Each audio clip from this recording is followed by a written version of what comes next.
Avui perfectament podria haver estat l'últim diumenge autonòmic si no fos perquè la ONG belga, que suposadament ens ha de portar la independència, està més preocupada de comandar tots els seus mariachis per denunciar els meus vídeos que de fer la independència. YouTube ha censurat el capítol anterior, el 25, sobre el Consell per la República per suposat assetjament escolar i ciberassetjament.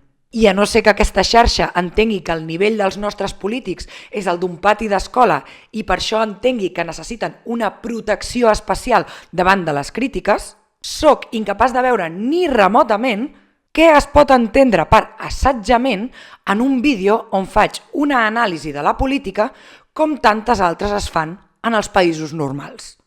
Potser ha passat perquè veus discrepants de l'independentisme hegemònic com aquesta, gràcies a vosaltres, tenen cada cop més difusió a la xarxa, que és el canal que tenen més dificultats per controlar perquè no se'n poden repartir càrrecs de responsabilitat en un despatx. Ja som més de 7.200 subscriptors al canal i pujant. De moment, només amb les comparticions que em faig i que em feu a Twitter i per WhatsApp. He preguntat a YouTube on és aquesta infracció en concret que veuen al vídeo anterior i no m'han respost.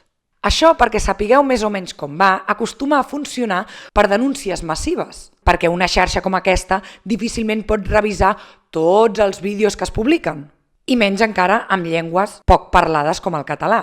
Així que només és concebible que les decisions com aquestes les prenguin per mitjà d'algorismes, per volum de denúncies rebudes i altres analítiques quantitatives i au.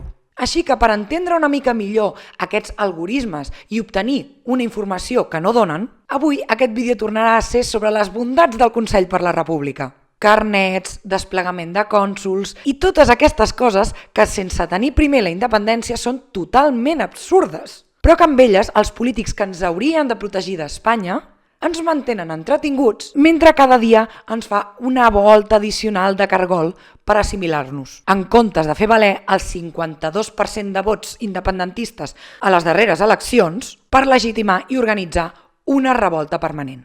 Recordeu subscriure-us al canal perquè YouTube us avisi cada cop que hi ha nou vídeo i si voleu denunciar-lo perquè tots sou Charlie Hebdo quan Charlie no us toca a vosaltres, també ho podeu fer.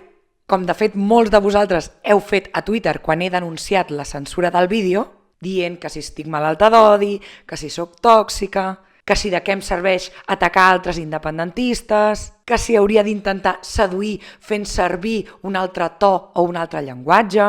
És a dir, just el que fa Espanya amb els independentistes per justificar la censura. Que si estem malalts d'odi, que si què hi guanyem anant contra Espanya si amb la independència no canviarà res, que si en comptes de rapejar-ho així ho hagués rapejat aixà, Valtònyc no hauria estat condemnat, etc, etc, etc. En el fons, tots aquests mariachis, s'hi ha sentit un munt de gent al·ludida quan he parlat de mariachis, el que demostren és tenir una enveja freudiana dels espanyols. Els encantaria ser com ells, però no poden, perquè fins i tot per això, amics i amigues, heu de fer la independència primer i no muntar clubs amb menys socis que el Club Super 3.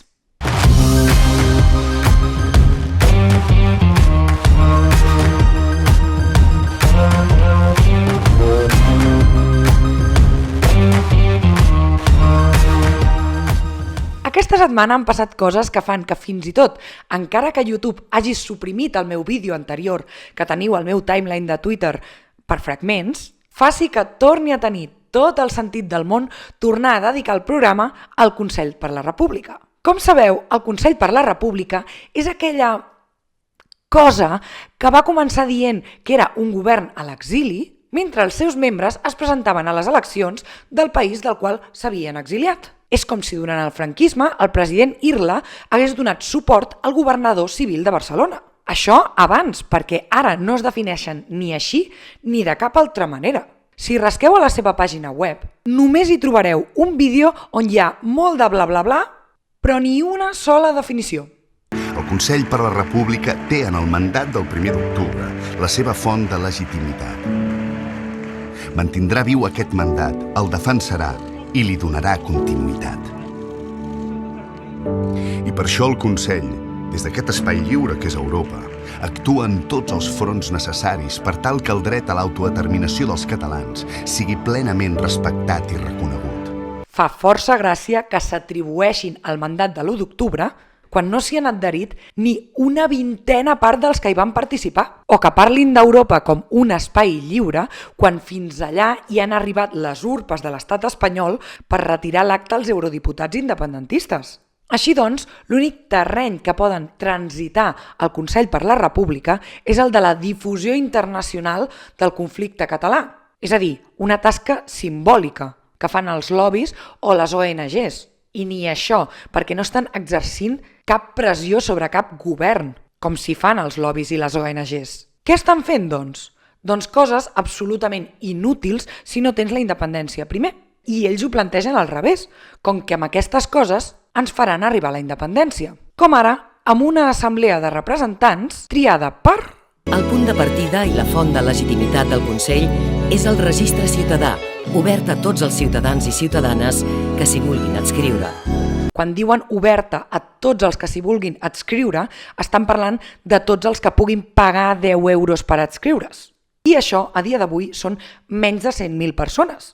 Tornem a la democràcia censatària. També fan coses tan útils com crear un carnet d'identitat digital.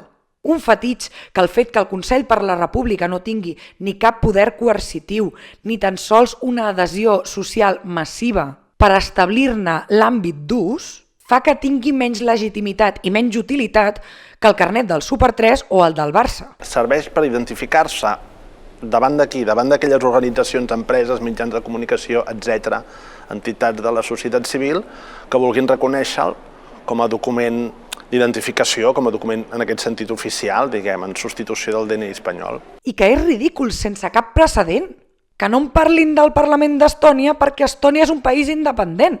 I les institucions dels països independents sí tenen poder coercitiu perquè aquestes mesures tinguin un sentit.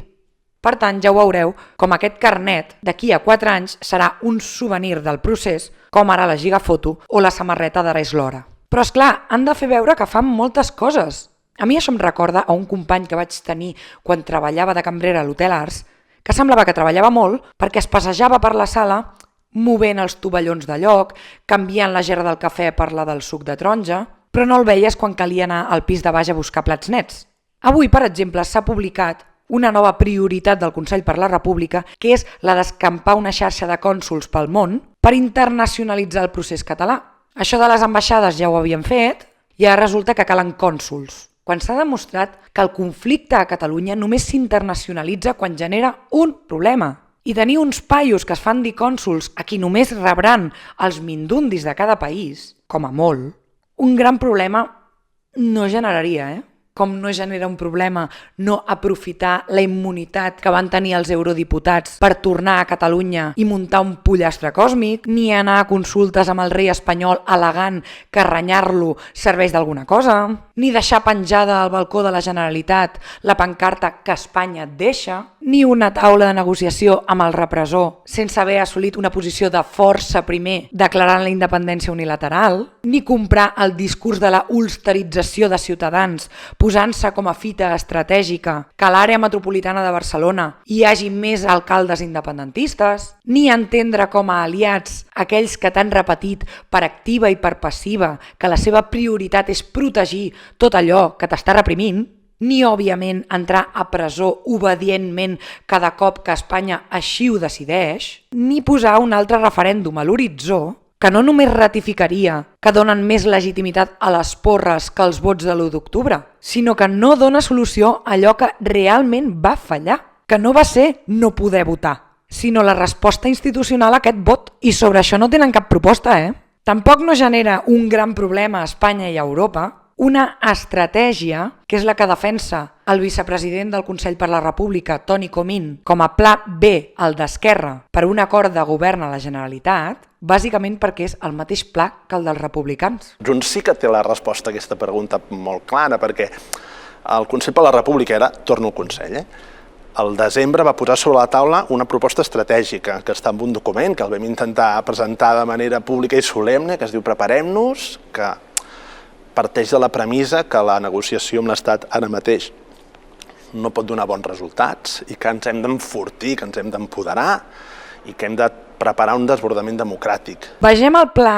que estableix el document Preparem-nos. L'activació d'aquesta fase comporta l'assumpció de totes les conseqüències derivades d'aquesta confrontació i s'ha d'activar un cop s'han disposat els recursos materials i organitzatius suficients com per aguantar una mobilització sostinguda, generalitzada. En definitiva, preparem-nos per cultivar reconeixements i suports internacionals, per organitzar-nos individualment quan entrem en la fase decisiva de la confrontació, per controlar el relat, per assegurar el funcionament ordinari de les coses, per donar eines d'apoderament ciutadà. Quins recursos materials i organitzatius? Quins reconeixements internacionals abans que ens reconeguem a nosaltres com a estat independent i que hi hagi alguna cosa a reconèixer? Quin control del relat? Quines eines d'empoderament ciutadà? Quin funcionament ordinari de les coses? Com es mesura això? Qui ho decideix que ja tenim el relat controlat? O els recursos materials i organitzatius necessaris? O quines són les eines d'empoderament ciutadà? I quina Constitució, si encara no som independents? Que no recordem, a més, que això ja es va fer? O és que no ens sona el nom de Santi Vidal? Aquesta estratègia, com la d'Esquerra, poden sostenir-la als anys que els hi doni la gana. Tot això és el mateix fum que el de plantejar que hi haurà un moment, que ningú diu quin, en què l'Estat s'avindrà a pactar un referèndum perquè tindrem una força electoral determinada al Parlament o a l'àrea metropolitana de Barcelona. És a dir, que hi haurà un moment en què l'Estat veurà la llum democràtica i dirà «ara sí». Això sí, s'ha de reconèixer que té mèrit redactar un document de més de 50 pàgines que no diu absolutament res. Per fer la independència no cal preparar res que no tinguem avui, demà o la setmana vinent. Es pot fer en el moment en què el Parlament faci valer el 52% de vots independentistes per aplicar el mandat de l'1 d'octubre i declari la independència. I ara tots qüestionen que la podem sostenir. Però en què es basen? En què es basen per dir-nos-ho a la gent que vam guanyar un referèndum contra tot un estat? No seran capaços de sostenir-la ells. Però aleshores per què no s'aparten? Que comandin una revolta i no els hi enviïn els Mossos a reprimir-la i ja veuran si som capaços de sostenir-la o no. Ja veuran si som capaços de sostenir el caos permanent que sempre ha calgut per materialitzar canvis en què l'statu quo mai ha cedit voluntàriament, fins que aquest conclogui que els és més costós intentar combatre aquest conflicte que donar-hi una solució. El 2017 no hi havia pla B per quan els diaris catalans es neguessin a publicar la publicitat del referèndum, ni per quan la Guàrdia Civil decidís intervenir milers de webs, ni per quan la policia espanyola reprimís els col·legis. Va ser la intel·ligència col·lectiva la que, sobre la marxa, va decidir empaperar tot el país amb cartells que van donar la volta al món, van clonar i repenjar webs sense parar, van difondre a través de Telegram i d'on calgués les posicions de la policia per reclutar gent als col·legis on més feia falta, i així vam guanyar. Va ser quan vam permetre que la classe política tornés a comandar l'estratègia que tot se'n va anar a la merda. I fins que no tornem a empènyer en comptes de deixar-nos portar, com molt suggeriu que ens deixem portar pel Consell per la República, no ens aproparem ni remotament a la independència. Ja ho veieu, aquest podria haver estat l'últim diumenge autonòmic, però sembla que haurem d'esperar. Potser la setmana vinent tenim més sort.